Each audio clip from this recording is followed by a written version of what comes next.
I'm Tom. I work for SR2 and I kind of head up UCD.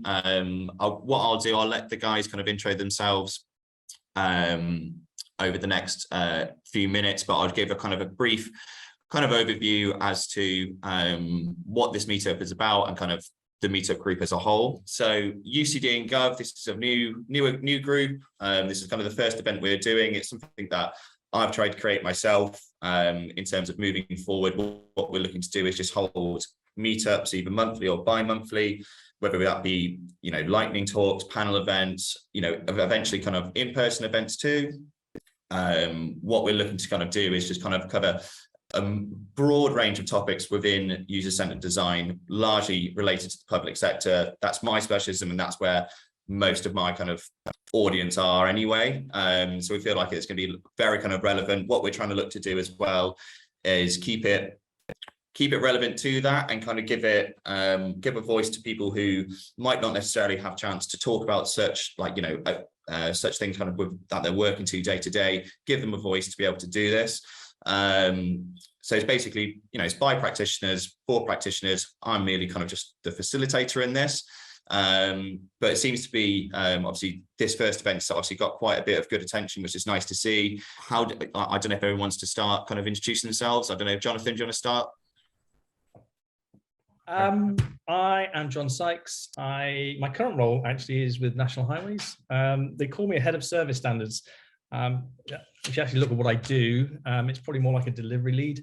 My job is to make sure that the service actually delivers for the customers. I'm currently working on Dart Charge at the moment. I arrived here through quite a long, illustrious career. Started off in academia, really. I did a PhD in human-computer interaction, always been very much excited by the touch points between technology and people. In fact, one of my early academic careers was a games lecturer. I was set up the games program at Glasgow Caledonian University, where we were particularly interested in how we elicit and evoke emotions in people and how we measure those emotions when people are engaging with technology. So games design was a perfect opportunity to play around with that, how we can elicit those emotions and play with people's emotions and have fun and take some of that learning from that, motivations, and then apply that to more serious endeavors like games for education, games for health. Moved out of academia into agency work, really excited by trying to take my stuff out of academia and start to do it rather than just teach it. And had the benefit of working cross-government. So I've worked in most of the government departments at the moment. I really choose government work because I find the challenges are probably the most interesting and your impact is probably the greatest.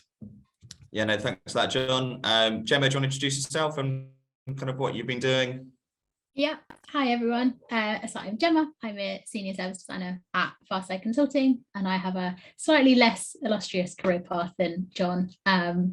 But my background is in sort of human factors and ergonomics, which is kind of the old school way of saying user-centered design. And I've got background in sort of systems design in academia. I moved into kind of government, working with Farsight on kind of digital transformation projects. So my area is sort of beta delivery, looking at big government kind of transformation projects, working in digital as a service designer, and I'm currently working at the Department for Education. It's a really interesting space, looking at the delivering a program of services and policies, various types of things that go along with helping teachers access, learn about and complete professional development in their careers, with the intention of increasing retention and the kind of pool of teachers in terms of quality. Fantastic. Awesome. No, thanks for that, Gemma. And the final is Stef. Thanks. So I'm Stef. I'm a senior service designer at Opencast software. I'm from Argentina, but I've lived in a number of countries. And my background is in international relations and human rights. So very different from the other two panelists. I worked in international development and humanitarian aid for over 15 years. And most of my work there was designing and delivering services for adolescent girls to access basic human rights. So it was a broad set of issues, anything from, say, life-saving aids to menstrual health management to education. And I discovered design early on in my career because I was lucky enough to come across colleagues that were using design methodologies in this area. And I learned from them, I was mentored, and eventually started formalizing everything that I was learning by doing through qualifications of different kinds. I think it's really interesting, and we're going to get into this later, but basically I didn't know that the kind of design I was doing was service design until a few years after I started practicing it. So it's been quite a squiggly road. Before joining Opencast, I was at the Ministry of Justice, where I was working in the prison system, trying to help the experience of getting a custodial sentence be a little bit less traumatic for people. Yeah, the rest is history. We're here. So looking forward to chatting with everyone, and you can find me on LinkedIn. If you want to have a chat, we can always do that later. Thanks.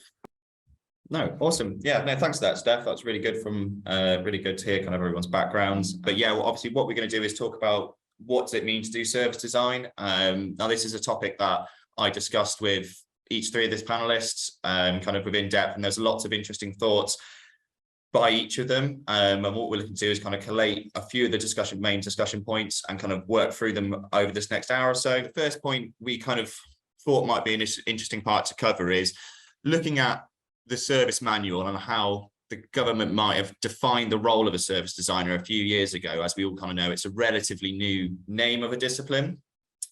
So one of the quotes from the service manual is, service designers design the end-to-end journey of a service. This helps a user complete their goal and government deliver a policy intent. Right, this is a very good kind of synopsis of what it is, but following that, there's a wealth of different experiences and key skills needed for a service designer. So the reason we've kind of discussed this, and it's interesting to know, is what are people's thoughts on how accurate the service manual and how would you define the role today? Obviously, this was designed a few years ago. So how has that kind of changed over the last few years? And how would you kind of define this rather kind of what can be an ambiguous role, as we kind of all know? So I don't know who wants to kick this off, perhaps Jonathan? So whenever anyone asks me what I would do as a service designer, I don't actually usually get bogged down by some of that, the kind of broader, the cool, sexy stuff. I actually try and talk about what I actually do. And fundamentally, I think as a service designer, my job has been to hold the space for the team and help build and deliver the vision. So there's kind of three key things that I think I do as part of that. And one is orchestrate, as in I understand the process. I understand the design process from start to finish, and I can work out what we need to do along that journey. So I orchestrate all the different events and meetings and discussions that need to take place, and I facilitate them. So orchestrate, facilitate, and then finally articulate. I take what comes out of those sessions and I articulate it for the whole group to make sure we've got alignment across all the different stakeholders, and ensure that we're going in the right direction. And that's what I do. I can't be an expert in every single discipline that I get the pleasure of working in. So what I have to do is, I work with the people around me. I'm very much into participatory design. I'm not a big fan of coming in and telling other people how they should have their service. I like to bring everybody in to help solve the challenges that we identify. So that's how I think of service design, which is not dissimilar to what you've got in your lovely DDAT description there, but there are some differences. So for example, I accept that part of my thing is articulation, but articulation doesn't necessarily mean prototyping in code or developing full rich prototypes in whatever tech you want. When I articulate the vision of the organization, I'll often do it through a storyboard, and I find that's often one of the best ways of doing it. Don't go anywhere near code for that. But yeah, that's kind of my position on service design. I don't know how contentious that is. We'll see. I think it was interesting when we first got together as a group and started talking about this. I think we all immediately said develop and hold that vision for whoever you're working with. one of the areas that I've been thinking about quite a lot, and a lot of the things that I encounter on a day-to-day is also where you're holding that vision. Are you holding that at a team level, at a kind of product level? Are you looking at something at like a program level, potentially multiple products that all link into each other and have to work? Or potentially, actually, are you working at a level that's organizational service design? And I think that's one of the interesting areas of government specifically as well. And I think service design changes a lot. We reference like roles being like polyfiller, and not that you just do everything, you just fit in every gap, but it's more about being flexible and having skills that are flexible across the different types of problems you might look at. I can guarantee that no two problems, whilst there are a lot of similarities, no two problems in government kind of exactly the same. And I think that role of service design, that what that vision should look like, or holding that vision, or as John said, articulating that vision, communicating through visual artifacts or not, can often look quite different. I think it's kind of bringing together, in my work specifically, very policy heavy. So bringing together kind of policy and processes and things, offline aspects that people do, bringing together that kind of end to end. But I think throughout the whole thing, there's a very clear human focus. And we've all said it in our backgrounds in terms of making sure that whatever you're designing, whatever you're coming up with, whatever your team and meeting the needs, it's really about people and making sure that people can execute and go through a journey, hopefully without even realizing that they're going through that journey, because it doesn't cause them any pain. So I think in that aspect, it's very human centered, and I think that's kind of where the design thinking, the kind of user centered thinking ethos comes from, which sometimes is slightly missing in that description. My biggest pet peeve with the design manual definition is that it every time it talks about service design, it talks about it from the perspective of outputs, things that we can put together or create, but that's not service design. And as a shorthand, it might be easier for somebody coming in to try and figure out what it is that we do as service designers. It is useful language. To me, it just doesn't capture what we do, which is essentially what Gemma and John said. It is very much a team sport, and we are very much people holding space and holding a path. So I often think about us as kind of like an analogy to healthcare workers. We diagnose problems. Instead of diagnosing illnesses, we're diagnosing difficulties, we're diagnosing needs that are going unmet. And we shepherd a team through a process that helps us identify what we need to do in order to help people accomplish things or fulfill the needs that they have, whether that's through a public service or something different. It's also not always digital. So in my career, most of the time I was doing things in real world. It had nothing to do with a platform or an app. And so I want us to be very wary when we hear service design in purely narrow terms like that, because that's not at all what the experience of being in this job is like.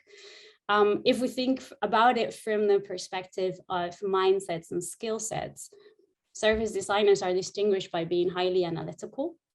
We're people that understand and diagnose situations, whether that's a problem or a solution. We are very methodologically inclined. So as John was saying, we know the process of designing something and we guide people through that.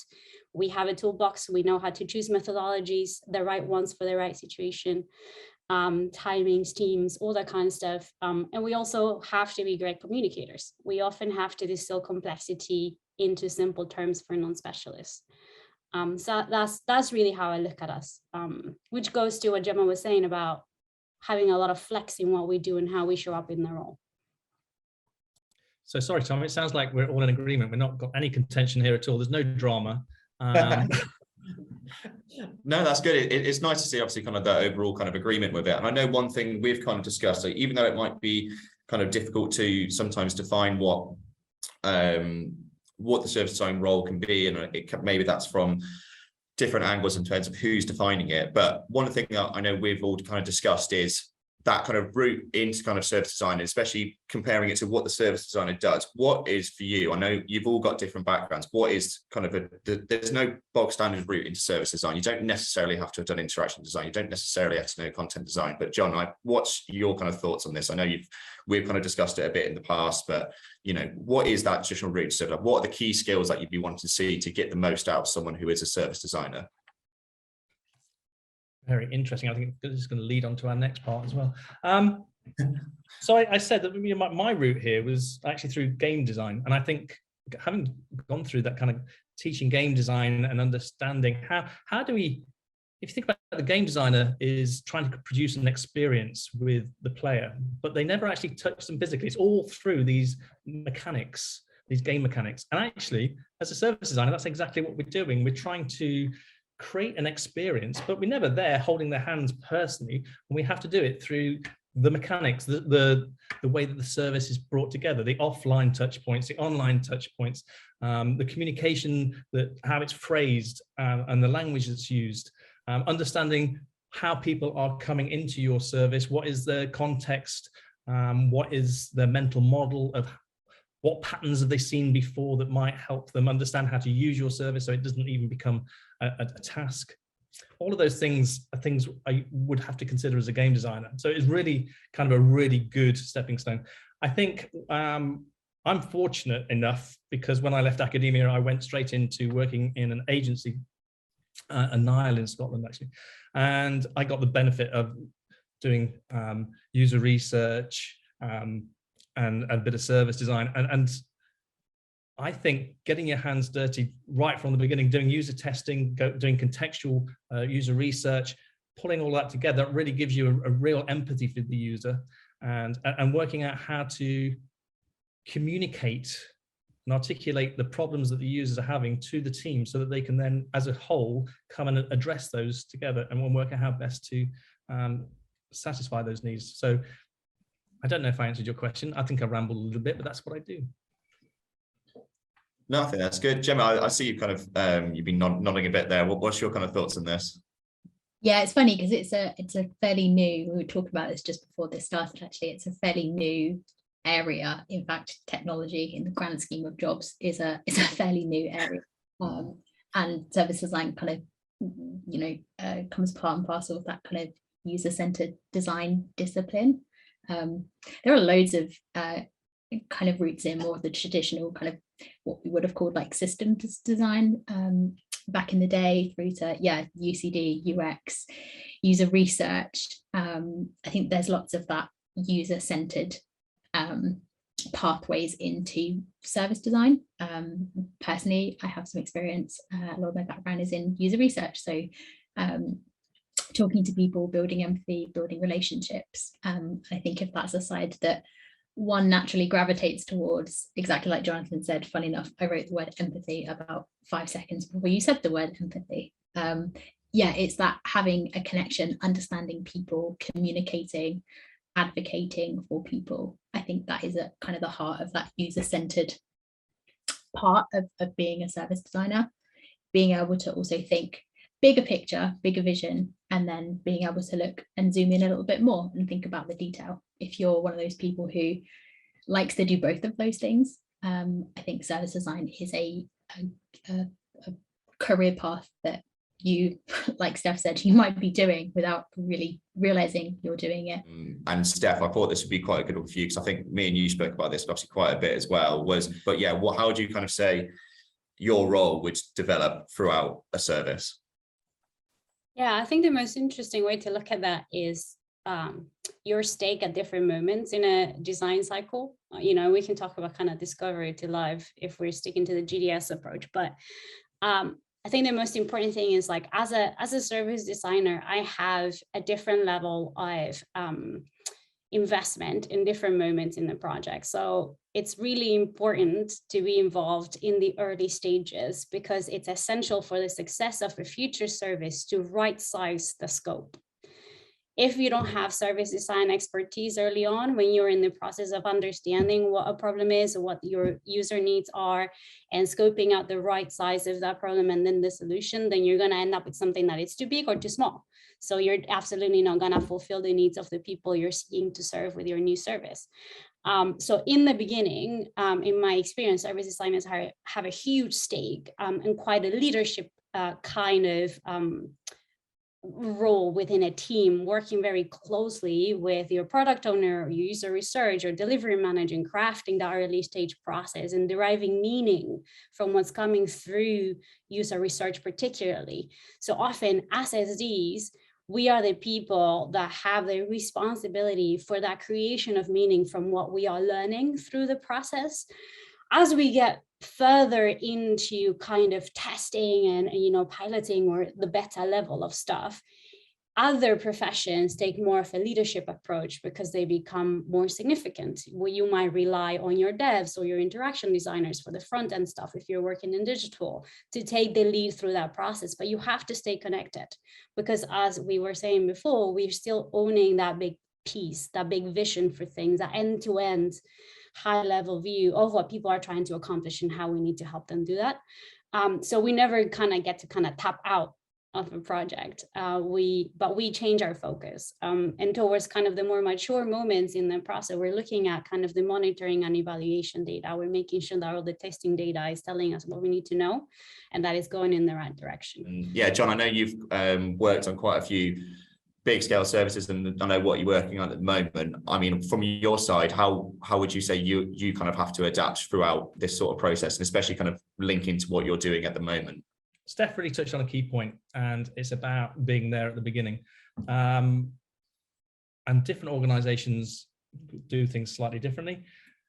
One of the big problems we've had in the past, at least I've seen, and I'm sure a lot of people on this call will have seen, is where people give you your design brief on the back of a fag packet, if you're lucky, maybe a handkerchief, if they've got a bit more space. And one of the key things I do as a service designer, I'm glad to see I've got so many of my ex-colleagues from Kingston Council here, because I worked with those guys to help move to a more mature digital outlook. And one of the key things we did there was actually bring in what we, a kickoff meeting with all the area, any area that wanted a digital solution. We wouldn't just let them give us a solution and say, go and build this. We actually went and said, I don't want your solution, I want your problem. Tell us what your problem is, and we'll have everybody in there working out a solution, not just you, not just us, together. It has to be a team. We need the experts who understand the discipline, the domain, and we need the people who understand digital, what opportunities there are in a digital arena to help solve some of those problems. Out of organizations I've worked with, what happens is you get with somebody quite senior, and it doesn't matter whether it's government, corporations, there's somebody quite senior and they've got a little pet project and they just say, oh, I want you to go off and do this. And I've seen teams bend over backwards through their discovery process trying to justify this piece of work. And if we can just build that level of maturity and help people to understand it's the problems that we want, not the solutions, I think that makes a big difference. Fine. Gemma, what are your kind of thoughts on the whole thing in terms of kind of, like you said, I mean, it's back to your main point really, in terms of being adaptable and obviously being kind of essentially polyfiller for the group. I don't know if there's anything you can kind of add to that. And there's also kind of been an interesting question kind of in the chat in terms of, are there any specific service design methodologies that you currently use or would recommend, or are they quite situation between people over policy? What would your thoughts be on that, Gemma? I guess specifically touching on the first point, and I was going to touch on Sebastian's comment in the chat as well, actually. I work in a project currently that's in beta, and I think I absolutely 100% agree with what Steph said. Actually, a lot of the value is bringing the right kind of thinking and the mindset and embedding that UCD type thinking into the organization in terms of when projects and problems are being first looked at. But I think there are sort of service design type strategies and benefits in projects that are already ongoing and that are in beta. For example, often betas get scoped down to, or deliveries get scoped down to an MVP. and it's a small thing. It might be a registration service or an information service, or whatever. And often I think people forget to look left and right. Just because you deliver an MVP, that doesn't mean that, number one, that thing can't get better, and number two, that you can't then use that thing that you've got and use that thing that you've delivered to then make more progress and more impact. You look left in terms of, where did people come before? What have they done? What's their mindset? What are they trying to achieve? What kind of scenario and situation are they in? And then you look right, what are they going to do after using your service? And that's, I think, bringing that sort of macro level of service design. So not thinking about your beta or your process in isolation. And service design can have a huge impact in that space in terms of organizational transformation, digital transformation, policy, user-centered design, mindset transformation as well. So I think that for me is kind of definitely my experience in what service design can achieve, and not just replicating a process that may have been in the space before in a nicer, more user-friendly, nicer experience kind of way, but it's truly getting to the root of, where are the problems? What can we change? How can we change things across multiple services and have influences across the entire organization going forwards as well? Well, I think I don't know if you've seen Stef as well. There's been some interesting kind of questions in the chat, just kind of obviously kind of combine what Sebastian said there as well, in terms of how would you incorporate service design strategies in projects that are already ongoing? But similarly to the question before, are there any service design methodologies you currently use or would recommend? I don't know, Stef, if you've got any kind of immediate thoughts on this. I know obviously this might be just a bit on the spot, but they seem like quite good questions. So Stef, I don't know if it's up. It's all good. So the question about methodologies to recommend, it depends for what. Because I think the way that I choose methodologies, and I often say this to people who are just getting started in design, really, the point of differentiation is that you don't always fall back on the same methodologies in the same order. You use the, human-centered design framework, that double diamond that most of you probably have seen at some point in your lives, as a framework, but not as a formula. And so the most important thing that you have to ask yourself before you choose the right methodology is what you're trying to accomplish. Are you trying to explore something? Are you trying to define something? Are you trying to ideate? Is this, what are you trying to do? So I can't really tell you specific methodologies right now, but I'll tell you something that I do enjoy doing, which is in my practice, to the degree that I'm allowed to, because some institutional settings don't allow this, I like to use play-based and arts-based methodologies. So as I said, I came from humanitarian development, where I was always working with people in really vulnerable situations and really difficult topics. And so I found that using that kind of lateral thinking through the design process and that joy of doing something together was incredibly powerful and safe for addressing difficult topics. So there's a lot of writing about that you can find. But yeah, maybe after we can collate some signposts for websites and stuff. And in terms of bringing service design into ongoing projects, or projects where Jonathan was speaking, often we get pulled into when it's too late. Something has gone terribly wrong and they're like, service designer. And it goes back to the same, diagnose where you are. Where are you in the design cycle? What has gone wrong? What needs to happen to make it go right? Is it within your gift to make it go right? How far can you go in rectifying the ship? And then you pick your advocacy. Sometimes, a lot of the time in public sector as a senior, my job is to educate and advocate and try to create that institutional space for the teams to come in and do their work, to be able to be iterative, to be able to be disruptive and all that kind of stuff. What other factors in terms of digital maturity can have an effect on the role of a service designer? And I guess it'd be good to hear your guys' thoughts on what the service designer can do to actually reverse engineer that and have that positive impact even through certain challenges. The digital maturity is a big thing, because it's about their design ops and how the structure and the ways of working is fundamental to how successful your team's going to be. So if the organization themselves do not appreciate the need for certain key DDAT roles, whether that is product owner, user researcher, content designer, I'm missing some important one, interaction designer, I don't want to miss anybody out who's on the call, then it's hard for you to be successful. And it's also about how you structure that ways of working. And I'm going to come back to Emma's point, because Emma's made a really good question there about, and that is a design ops issue. Now, if we've got all these teams working across, how do we align them together? And that is where that level of digital maturity really would make a difference, because you need somebody there who kind of understands how you would make sure the communication is happening across all the different teams. And some of that answer is there embedded in that is an agile answer about agile ways of working rather than specifically around the users centered approach.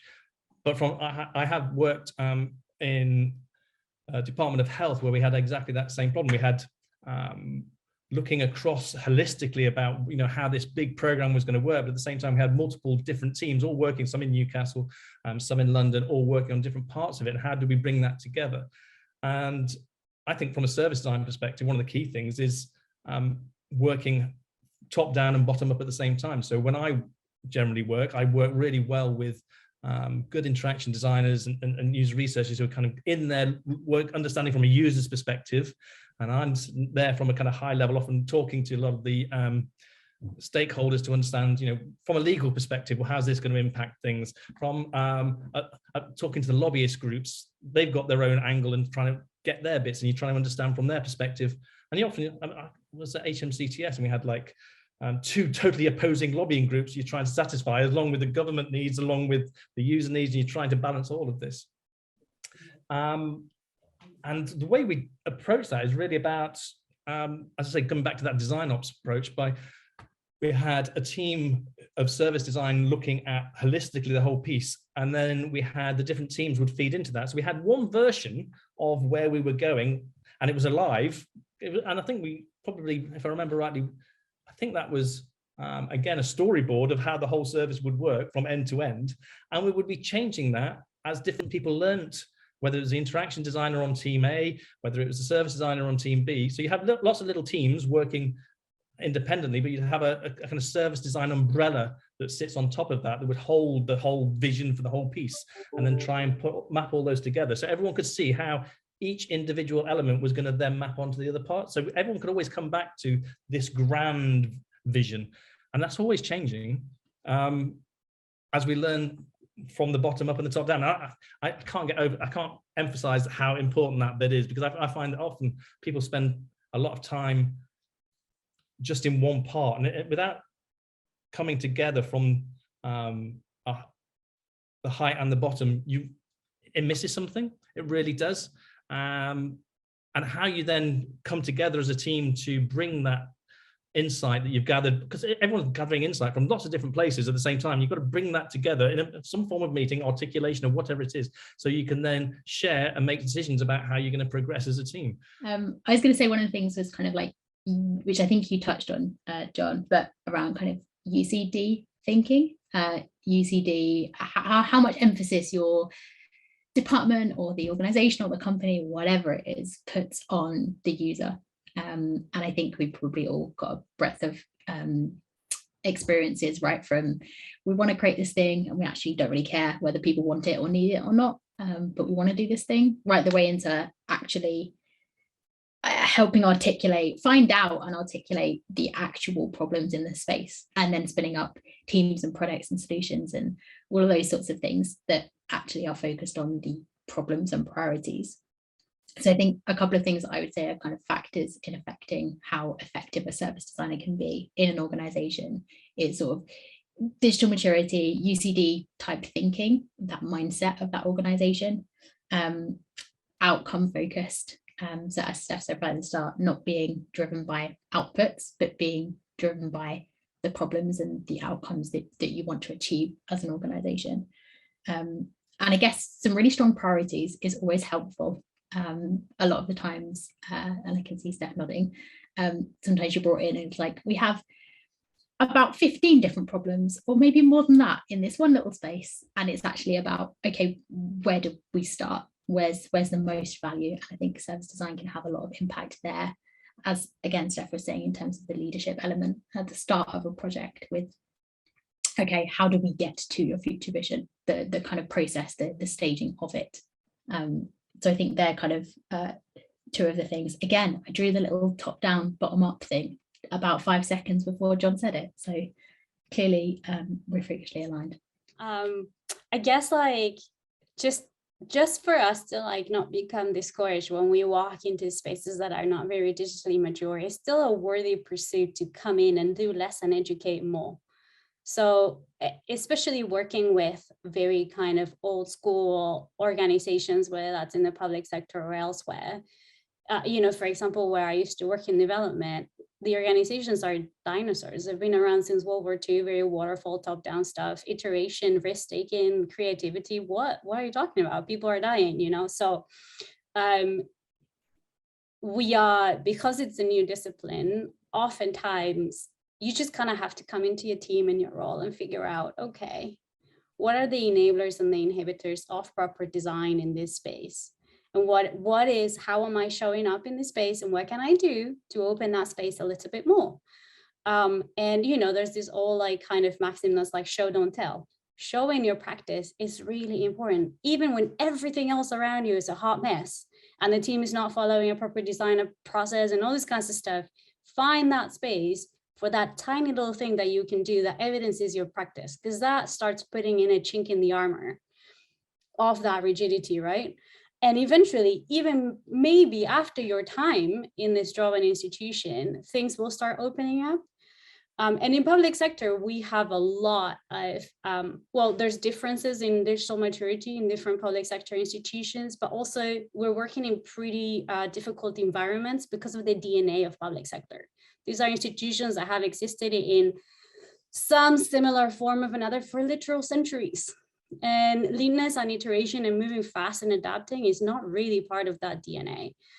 These are working cultures that are often very hierarchical, very power-based, very authority-based, very fearful of risk, not accountability, but responsibility. So, you know, so it's very, very difficult to come in and have like a perfect run, even when you've got like a good team around you.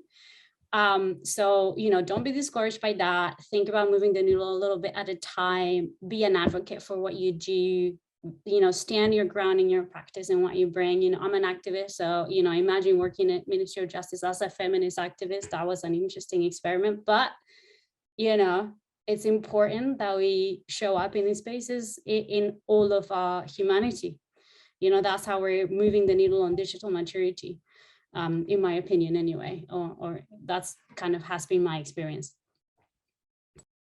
No, really good. Thank you for that. That was really, yeah, that was really, really well delivered. I think, John, I don't know if you've got any kind of final thoughts. I know you tend to agree with quite a lot of that. So I'm really lucky to be on a panel with Stef and Gemma. They are incredibly intellect and passionate about their work. And it's not a big surprise that I'm just like this. Yeah. Look, almost every time we come into an organization, the actual organization itself is probably pretty naive digitally, especially in government. And I do think, as both Gemma and Stef were talking about there, one of our roles coming in as a contractor is, which is different to being necessarily a service designer, but I think the two go hand in hand here for me, is leaving behind a change in perspective, a change of understanding of user-centered design, why we do it, what the benefits are. Because when we walk in, usually you're walking into quite a frosty reception. People think, this is how we do things, this is how we do it. And they see, oh, there's a UCD team, they're coming in and they're trying to change how we do things. And one of the key things is helping them realize, actually, we do it together. So, you know, the concept of multidisciplinary working together, helping them realize that it's not an us and them situation. We're all working together to try and get the final outcome. And I love it when I go in and I've got people who are not necessarily closed, but kind of a bit critical or a bit concerned about, you know, what's this newfangled agile thing? What you want to listen to the users? And then by the time I leave, you know, knowing that they are now championing behind my back all the cool stuff that we've been doing for the last 6 months.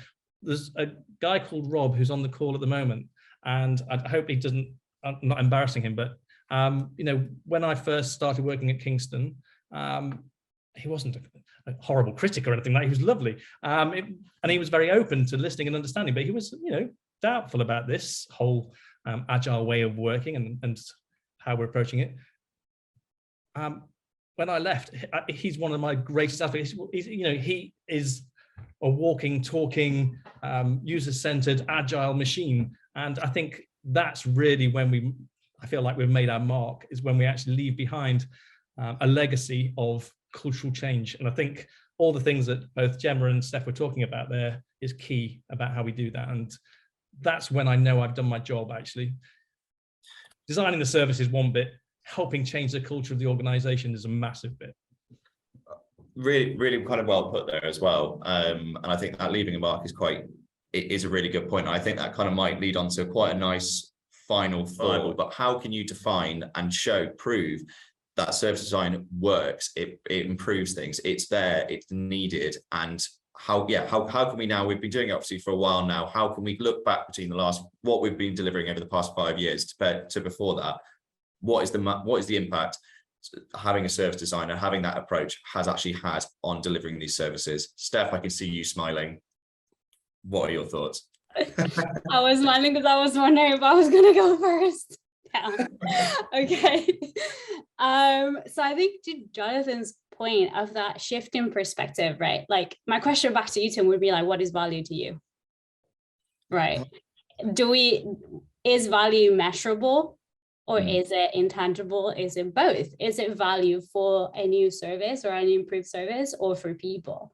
Sometimes they go hand in hand, sometimes they don't.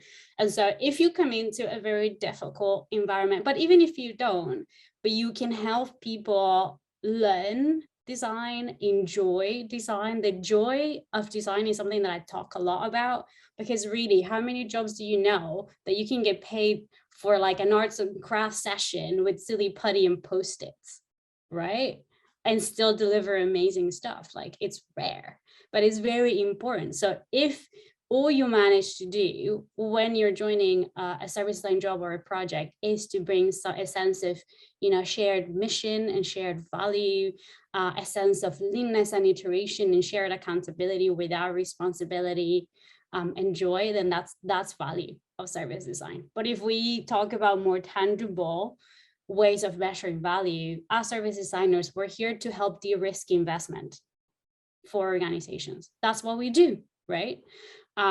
Yes, we obviously have a user focus, which means investment in things that are needed for people to accomplish something, you know, whether that's buying something new or that's accessing a right in the law from a public sector perspective, but we are here to de-risk your investment. So if at the end of a design process, you can tell that the service is working, that people are accomplishing things quickly, seamlessly, cheaply for yourself, and you're getting good feedback, then that's value.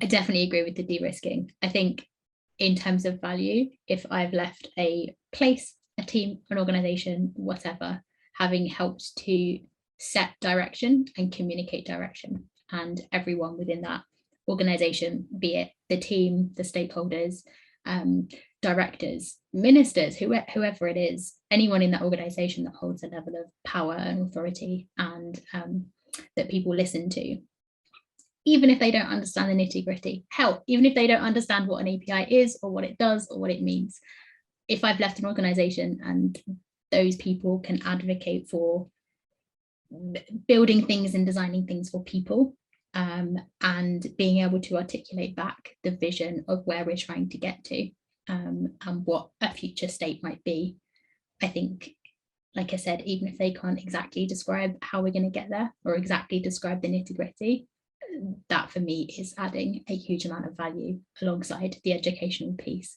and the legacy piece that goes along with that for people. It's more about the capability than the role. So, you know, I've seen some amazing product owners who do a lot of the same things that I would do as a service designer. And I've seen, when I was at Kingston, for example, we would try to argue that, you know, every team should have a service designer on it. and we tried to build a service design role that kind of involved half product, half service design, because I felt that there's so much synergy between those two roles. And yeah, every project we started off with a user researcher and a service designer, and they took that project forward. So I think it's really important that we talk about capability rather than these, oh, it's a set role, because I think that's the key thing we're trying to talk about this whole session today. It's not about what a service designer does, because we call it something different next week. It doesn't matter. What it is about what is the value that we're adding. And the value that we're adding is that we try to our best to understand the service. We help people prioritize activities. We try to make sure that the voice of the user is heard and central to the whole of the work we do. And how do we measure what we're doing? Well, we can look across government already. It doesn't matter whether it was actually a person who said title service designer was in there. By having somebody in there that was bringing that capability to that team has made a huge difference across government. You can already see the change. It's amazing. But also, there are KPIs there that we use all the time to try and identify to what extent that service is doing well. So one of the key design challenges we've had on the Dartford crossing is they've got 95% compliance. I hate the term compliance, but it's the term that they use, so apologies for that. So it means that 95% of the people who make a crossing pay for it within the set timeline. But that means 5% don't and get a penalty notice. Doesn't sound like much, but there's 150,000 transactions every day, so that works out about 7,500 people getting a penalty notice. And most of them are doing it because they forgot or weren't aware of the service in the first place, because it's a very different. We talked a little bit earlier about design patterns, about mental models, and what we're doing in Dartford Crossing, they've got rid of the barriers. So people think about tolls and they think about stopping and paying for it, and now we're going, just drive on through and pay tomorrow online. So we're changing, it's changed the whole approach. So not everyone understands that there is something to pay. So the way we're measuring it is, how many people now understand what the service is about, make payments in time. So we're looking at the compliance needle. If we move that just 1%, that saves thousands of people getting that horrible thing on the door, letter through the door. So that's one of the key ways, just at a very single service level. How many people are able to self-serve and not have to go to the phone because they don't understand what I'm supposed to do here? These are all some of our key measures that we're looking at to try and show the impact of service design, and not just the service. When I think about service design, I think about the whole of the team. We talk about a service designer, but I talk about service design, and I think it is a team sport. And I think just to talk about the service designer is not giving enough respect to everybody else on the team, because I know I can't do my role unless everybody else is there supporting it and bringing all of that insight together. I just want to take this part now, just literally say thanks to you three for giving your time and kind of sharing your thoughts and all of this. I hope people have found this obviously a valuable session, and yeah, just a final goodbye from you guys would be great. I just want to say thanks for letting me be on a panel with two amazing people. So honestly, yeah, tearing up. I'll stop now. Likewise, thanks Tom for organising everything, and thank you to John and Stef as well. Yeah, me too. Thank you to everyone. But there was a young person that asked about going into service design, and they wanted advice, and we need young people taking this up. So I hope you're still here. But best advice I've ever been given is to practice it, irrespective of what job you're doing at any given time. Just learn the methodologies, learn the mindsets and the approaches, and practice it, and document how you practice. Reach out to people, learn from them. Don't worry too much about the degrees and the qualifications. You'll get there eventually. And your STEM background is going to be very useful. It's going to give you that methodological robustness. Just make sure to mix it up a little bit with some creativity to practice that flex as well. And yeah, go for it. We're all rooting for you, I'm sure. And thank you to the panelists and everyone that was here. On the back of that one of the best people I've seen do user research actually came from journalism, because they're used to just talking to people and empathizing with their position and having that conversation in a set way. So it doesn't have to necessarily come from a STEM direction either. So it is a great career to join. And I'll be very happy if they organize another panel to bring us back, and we can talk about how you get into There you go, Tom. More than happy to look at, like I said, we're going to be, like I said at the start, we're going to be doing this monthly, bi-monthly, however often we can do it, across a range of topics. So if people have got ideas or they want to be part of a panel, drop me a message. We can make it happen. That's literally the whole point of this. So yeah, please do. I've put my LinkedIn in the chat as well. So if anyone does have any final thoughts or comments, feel free to get them over to me.